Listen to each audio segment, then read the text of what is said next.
there peeps, it's NeoniaArtist and welcome to my channel. This is my second look from the Elemental series called Soul of Water. So let's move on to the tutorial, shall we? This look was pretty ambitious from me, so I was very nervous when I started this. But as for the beginning, I have moisturized my body and I'm taking the Micro Contour Duo Pencil by NYX Professional Makeup and start to sketch out my design. Any light shaded pencil would work for this because we're going to cover this all up anyways. And this is easy to use because you can always rub it out if you don't like how it's going, and you can always sketch until you're satisfied with the proportions of the picture. For my design I took some inspiration from traditional Japanese tattoos, as you may have noticed already. Then we're taking the Vivid Brights Cream color in Cyberpop by NYX Professional Makeup and start to color in all the spots in my koi carp with a pencil brush. Using reference pictures usually helps a lot with designs like these.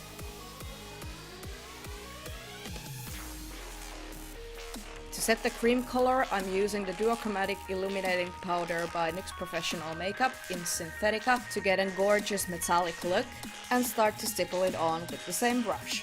I ended up doing my koi carp with makeup instead of body paint because I don't own any metallic shaded body paints. But these worked out pretty well, so I'm happy and satisfied with it. Apparently this is turning into a NYX Professional Makeup tutorial. I'm using the Jumbo Eyepencil by NYX Professional Makeup in Milk and start to fill in all the blank areas we didn't fill in with the Cyberpop shade.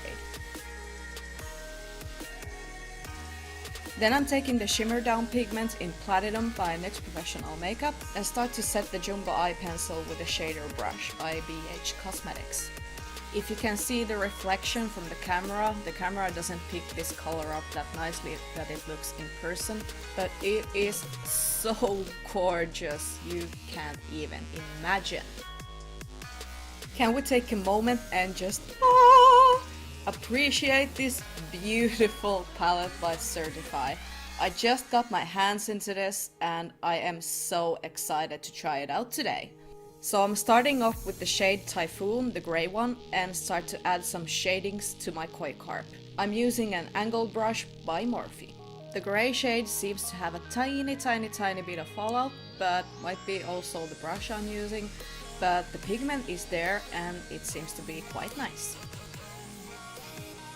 Then I'm taking the shade Red Sea and a tiny angled brush from Duroy and start to add some shadings to all the red spots in the koi carp.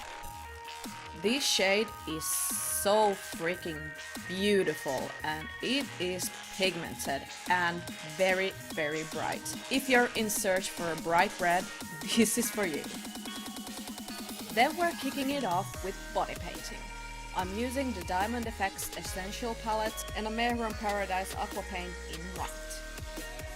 So I'm starting off with the white and start to color in all my highest points of my waves. Don't worry for this to be too opaque though, because we're going to add some line work later on and layer the different shades of blue on top of it. Also seeing the brush strokes give it some texture and dimension. Then I start to add the pale blue body paint from the Diamond Effects Essentials palette.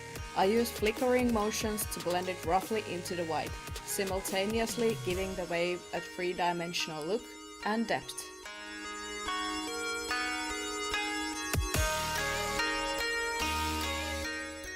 Then I start to add the pale blue underneath the top of my waves in a small triangular-like shape to give them some body.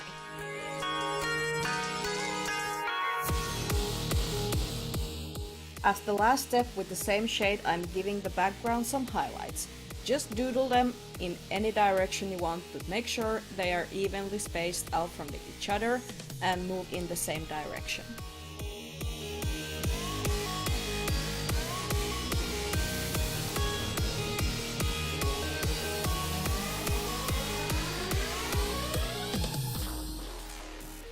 Then we're taking the dark blue shade from the Diamond Effects Essentials palette and start to deepen up the waves even more using the same method we did with the pale blue. Just flicker it in the same direction you did with the pale blue, but just lower. This will amp up the 3D effect. When you're satisfied with that, you can move to filling in all the blank spaces left on the background. Yes, you heard me right. All of it. You may be wondering, where is the green shade? Well peeps, I ended up not using it at all eventually, as I quite like the color scene I got in just these blue shades. So you can ditch the green. I felt like this simple yet quite precise face took me ages to do. So just breathe, stretch yourself, and move on to the next part as we're done with this one. Yay! And just to make this look a little bit cleaner, I took the pale blue again and did a second layer of it just to make it much more brighter and cleaner. Then we're off to the line work, and I'm taking Diamond FX black body paint and start to line everything we just made. So I start to give my koi fish some lines with a tiny slim bent liner brush from Duochromatic. I wanted so bad to use my new line work brush from Diamond FX, but apparently my cat has taken care of that brush because I can't find it anywhere. So I felt kinda screwed to do all of this line work with an eyeliner brush, but hey, we still made it quite okay, so use what you got. As you can see, we're quite on a good start with the koi. As I said earlier, using reference photos helps quite a lot when drawing or painting something you've never done before. So I highly recommend you to do so if you feel a little bit lost or need some help figuring out some parts of your idea. Also, as you can see here, accidents do happen from time to time and the shot is always real as fuck. But don't panic, just carefully wipe the majority of the mishap with a damp tissue and let it dry. After a minute or two, you can go over with a new layer of body paint and the problem is solved.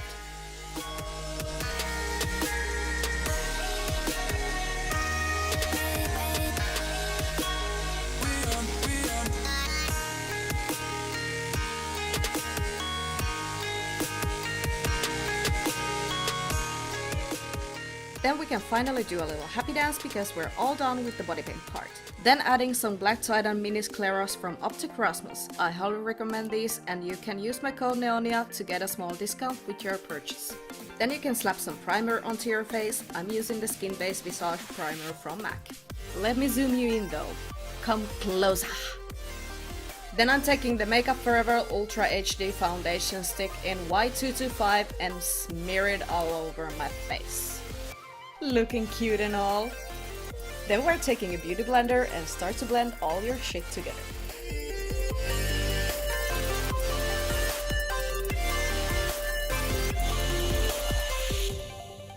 And if you missed it in my last tutorial, here's my ever so dirty Anastasia Beverly Hills Cream Contour Kit in Fair, and I'm using this to highlight my under eyes and my highest points of my face. Just a note for you guys, I'm not ashamed. And remember to blend that shit as well.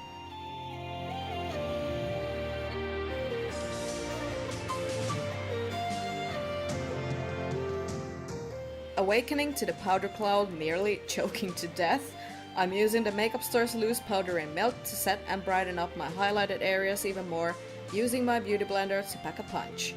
For the rest of the face, I'm using a powder brush by Morphe to dust it more lightly and set the rest of my makeup.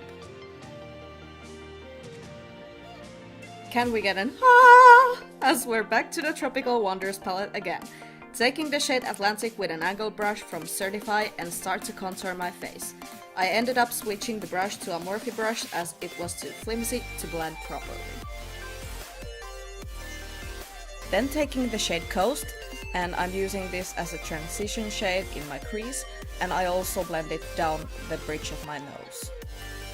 Then with the same fluffy Morphe brush, I'm going to take the shade Atlantic and dab it under my nose. Then I'm taking this beautiful dark blue shade from Makeup Store, it's called Variete, and I'm applying it with a smaller fluffy brush into my crease to deepen it up even more and slightly bring it down the bridge of my nose as well. Then taking the same fluffy brush we used earlier and blend it all together. Then I'm taking the Thirsty Skin Face Mist by NYX and I spritz it to the top of my cheekbones to add a sticky base to my highlight. And to get the most beautiful blue highlight ever, I'm using the Kat Von D Beauty's Alchemist Palette in the shade Sapphire. I love this palette. This is one of my favorites when it comes to duochromatic highlights. Before highlighting my lips, I give them a smudgy contour with the same shade Variete we used earlier in the deeper part of my crease. Then you can pout out your best duck face and continue with your highlighting. And feel free to use any face mist you want. I like this because it moisturizes and refreshes, and I'm kind of addicted to this, as you can see. Then we're kicking it old school with the Makeupgeek's Blush in Romance. To start out my cut crease, I'm taking the Naked Skin Concealer in Medium by Urban Decay and set it with this beautiful gold pigment in Gold Diamond by Makeup Addictions. This is so beautiful. To get that bright orange lower lash line, I'm taking the Vivid Bright's Cream Color by NYX Professional Makeup in Cyberpop and add it onto my lower lash line with a pencil brush. Then I'm setting it with the shade Toucan from the Tropical Wonders palette, and that gives you the most bright orange you can ever imagine. This combination worked so well. I also added Cyberpop into my waterline. And as always, you know it, it's the Epic Ink Liner by NYX Professional Makeup, and I'm doing my huge wing with this. I didn't get the wing perfect this time, but hey, we all do have bad days sometimes. And yep, I'm using my mist again. It helps to intensify my inner corner highlight, which is the shade Sapphire, by the way.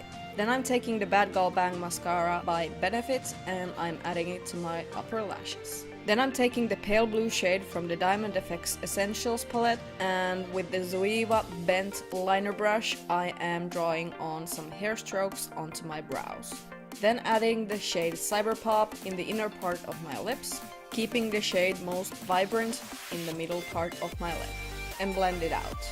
And as you might have guessed, we're setting it all with the shade Toucan from the Tropical Wonders palette by Certifeye. While I'm waiting my lash glue to dry, I put on this beautiful wig by Lush Wigs. This is in the style Moonlight. Then I'm adding these feathery lashes to my lash line and the look is complete. Thank you guys for watching, I hope you enjoyed, and don't forget to subscribe. Love you guys. Mwah.